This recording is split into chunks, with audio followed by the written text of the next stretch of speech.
Up next is a 2011 XL1200C Sportster Custom in vivid black with silver pinstripes.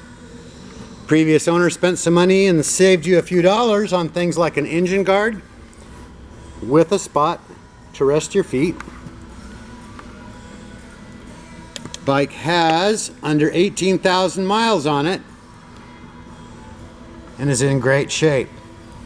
Previous owner also purchased this low sissy bar and passenger backrest pad and some unique shaped saddlebags that are formed to allow room for the taillights. I've not seen these before. I think they're cool just because they're different. Like I said, I hadn't seen them before.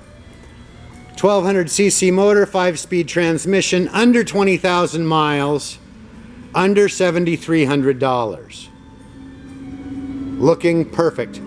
Come on out to North County Indian Motorcycle any day of the week for your test ride on this small black beauty.